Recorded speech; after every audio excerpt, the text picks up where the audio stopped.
guys, this is Lovin Meets with Dr. Mohammed Tahir. I'm speechless. We just spoke with a doctor who spent 7 months on the ground in Gaza. He's a surgeon. He covered over 1,100 surgeries in that period, working day to night, saving lives, but also seeing unimaginable horrors. This is the first time we've really spoken to someone who is on the ground and doing something so important. And his message is clear: to inspire others to take action and to help the people of Gaza. It's a really important interview, so we really hope you take a listen. If you enjoy the show, please hit that subscribe button wherever you get your podcast from. And as always, enjoy the show. Welcome back to the Lovin Dubai show. Today we have a very special guest, Dr. Mohammed Tahir, a British-Iraqi orthopedic and peripheral nerve surgeon who performed over 1,100 surgeries in Gaza over 7 months. Now honoured as Iraq's Ambassador of Humanity, bringing hope amid unimaginable suffering. We are so thrilled to welcome you onto the show to have this conversation. So first of all, thank you so much for being here. Thank you for inviting me. Thank you very much. Your journey is truly inspiring, and I hope to share this with our audience today. But first of all, can you share with us what led you to the personal decision to volunteer in Gaza? Sure. So at the time I was actually in Brazil. Of all places, I was pursuing the heights of my career, wanting to be the best nerve surgeon in the world. And I was working with a renowned surgeon, Dr. Jamie Bertelli. And Gaza unfolded whilst I was there. And despite being in one of the most beautiful places on earth, I actually felt like internally I was living a nightmare. I don't think we'd ever been subjected to the horrors that we'd seen on our mobile phones and on TV and so on. I don't think we'd ever seen children slaughtered and presented on social media like that before. It was unprecedented. And it got to the point that I started to question myself, and I felt, if not me, then who? I mean, I'm now someone who's very skilled as a surgeon, trying to reach the dizzy heights, and there's people who need me. And if I'm watching this and it's hurting me, then do something about it. So I put my name forward, and it was only a few weeks after that I found myself in Gaza. Wow, I think so many of us sat in horror, but you took action. Can you describe, first of all, when did you arrive in Gaza? And can you describe, I guess, your initial thoughts as you stepped into a place that was, it was the horror on our phones, but you were there in person? Sure. So I first entered Gaza via the Rafah crossing on the 29th of April. And I have this date marked on my passport. So I have a stamp that says the State of Palestine. Never thought I'd see this. It's like the best stamp I have on my passport. And in those days, Rafah was still a city that was a living city. It was still part of the Red Line and so on. And when we entered, we all were able to take in as much aid as we want, because we had Egyptian officials, and then straight in and you're into Palestine. Mm-hmm. It actually says the State of Palestine or as an emblem on the crossing in Rafah. And I'm just meeting Palestinians, and I was in a daze. I thought, am I in Palestine? And the guys were like, yeah, you're in Palestine. It was such a powerful experience for me. So when we got in, I was based at the European Gaza Hospital. It was my first mission, of course. It was supposed to be only for a mere 2 weeks, but then Rafah was invaded in that time. And this red line became obsolete. And then we started to see, or I started to experience the killing firsthand, and the reality started to marry up with what I'd seen on my phone. Only it was in front of my eyes, and I had there were very difficult experiences where I had an out-of-body sort of moment where I'm looking at these destroyed bodies of innocent people and thinking, wow, what am I looking at? This is like what I used to see on my phone, except it's right in front of me. And in those very short 2.5 weeks, because we were delayed, our exit was delayed, I formed this bond with the people and with the earth of Gaza that made it impossible not to come back. So, if you don't mind going back to that time, you said the invasion happened. Like, what did that look like for you? How did your days change from day one to a few days in? What was the day like for you? So, when I went in, first of all, the European Gaza hospital was not a hospital. It was a refugee camp. Because Khan Yunis, the city next to the European Gaza Hospital, had been completely destroyed. And I only appreciated that when we took a day out of the week to go and visit the city, and then I saw firsthand a complete annihilation of a city. It was just mind-blowing. It was very difficult to see the scale of destruction firsthand. You really felt you were on a movie set, that this wasn't real. How could the world allow this to happen? There were some very difficult emotions. So when I was in the hospital, I was in this, where all these displaced people were living. We had people living on the stairwell. There were like sheets that were put up and people lived on the stairwell. It was insane, and communities were inside, families and so on. When Rafah was invaded, I went from trying to do sort of semi-elective nerve reconstruction work to doing all-out life-saving trauma. It became a massacre. We had children with, who sometimes children would present with, look seemingly okay on the outside, but their organs completely shredded because of blast injuries, presenting dead on arrival to the ER. We saw horrific injuries. I remember, and I will never forget this, they brought one injured person into the resuscitation room, and he was still covered in a blanket, and then they put him on the floor, and then I opened the blanket, and what I saw was a man with a missing head. The head was a paste, it was destroyed, and that was one of those moments where I had didn't feel real. The phone married up with the reality, and I started to scream at that moment, Hasbi Allah wa ni'mal wakeel. Basically, all we can do is put our belief in Allah and God, and He's the best dispenser of affairs. And that became, that was recorded, and that became a bit of a sort of a scene that went across the world. From that point onwards, it was just, all-out massacre. It basically had moved from the north, Khan Yunis, and they had started in Rafah.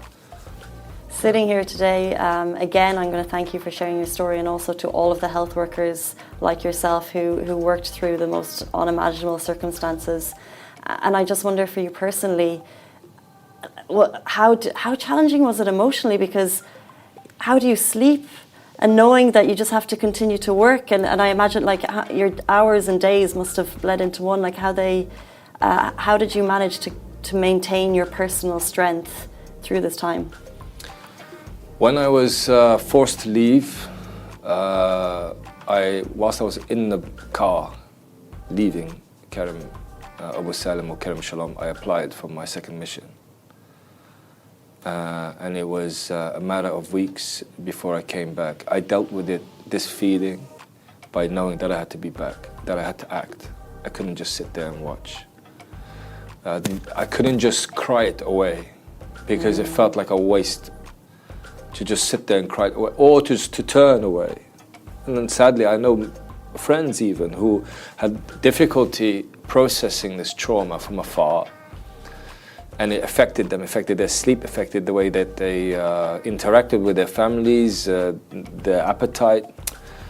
But sadly, what some people did was just turn away completely, because that was the solution for them. But I felt that wasn't going to cut it. I couldn't do that. I had to go back, and that's why I went back as soon as possible. And yeah, you're right. When for example, my second mission now, entering via European hospital again, but then being forced to leave the hospital because it was about to be stormed by the Israelis. So that we had to move to another hospital called the Al-Aqsa Hospital. And that's when I felt I was in the epicenter of the war. because that's when we were flooded with mass casualty incidents, one after the other, and we saw things I never thought I would ever see.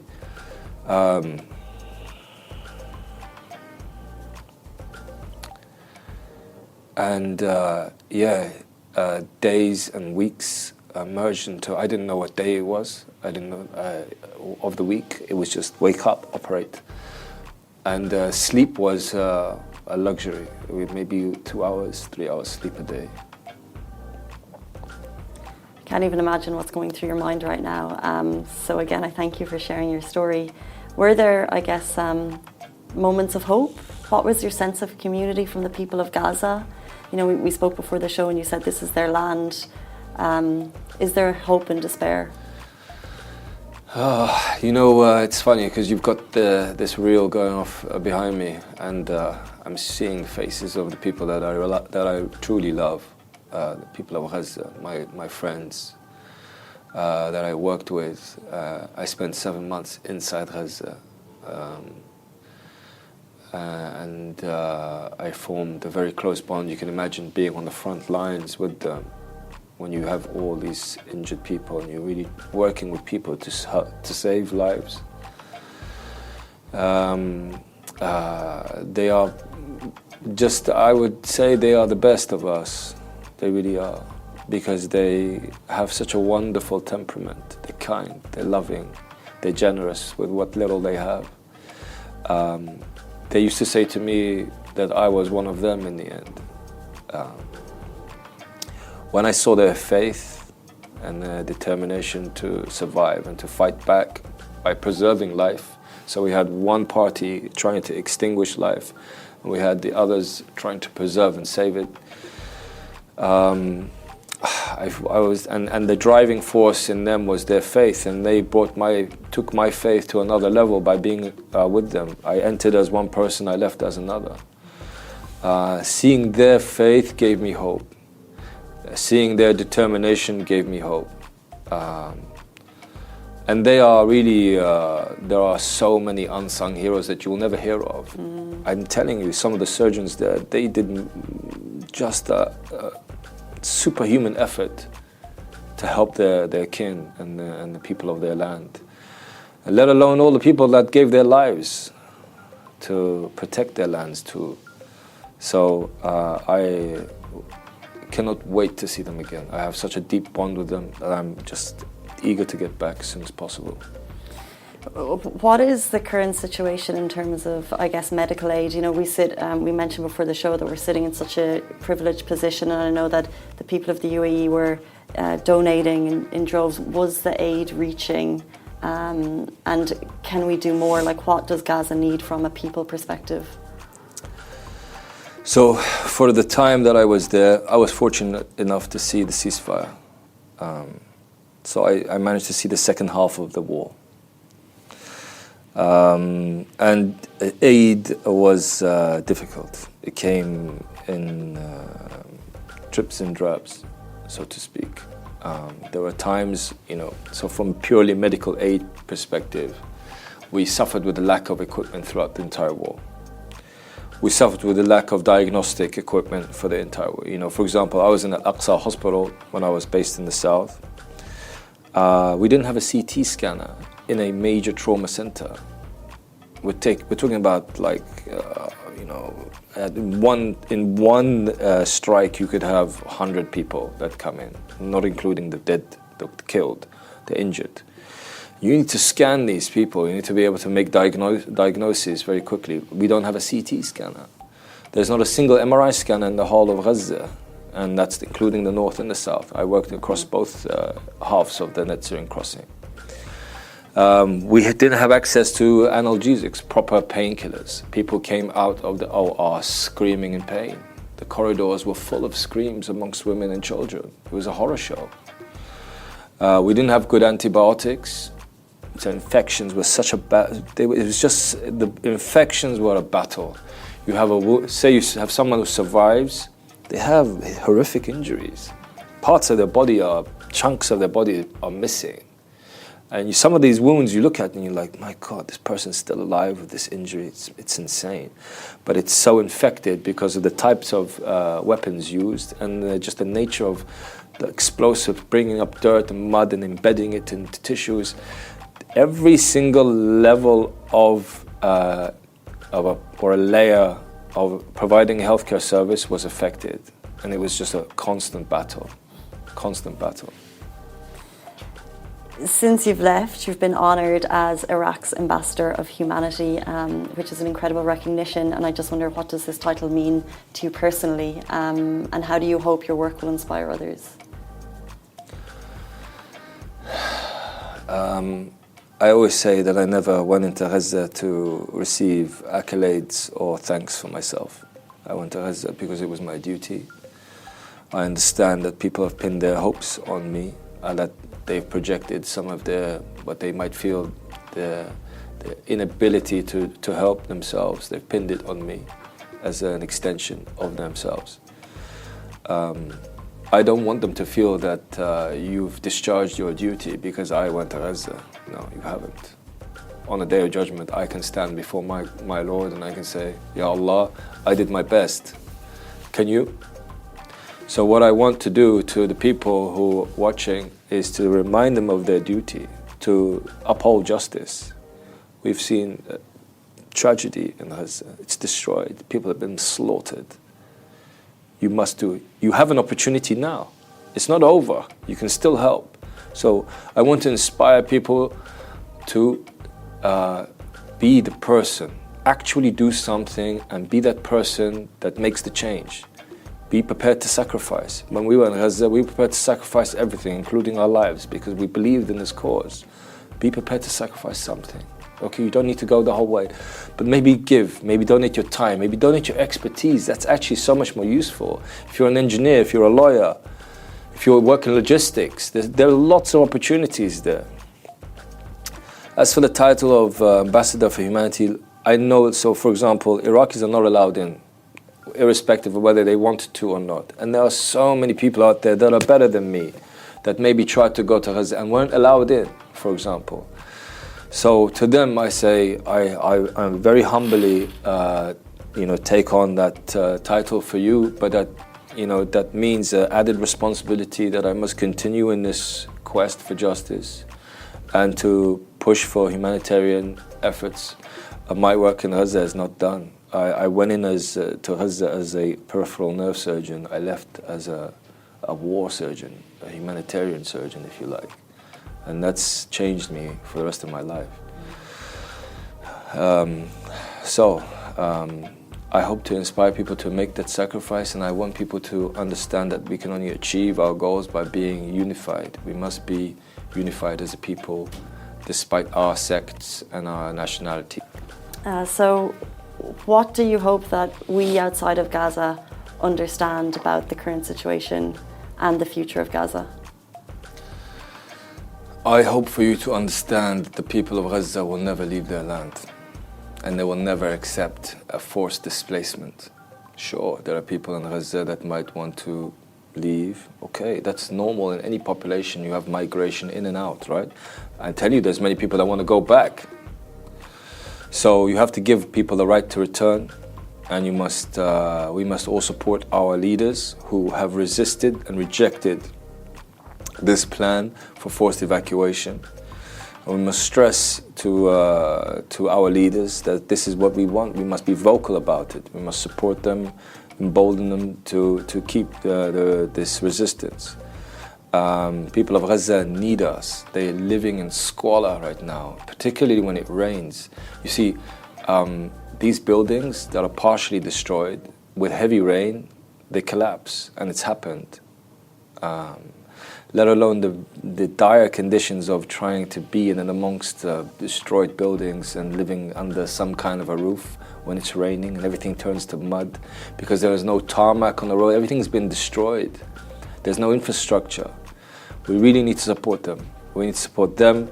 We need to support our brothers in the West Bank who are now going through the same problems. Now it's the formative stages of Gaza too.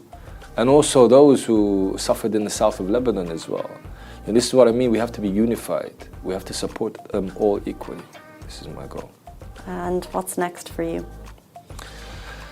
Right now, I am trying to deliver the message of Gaza.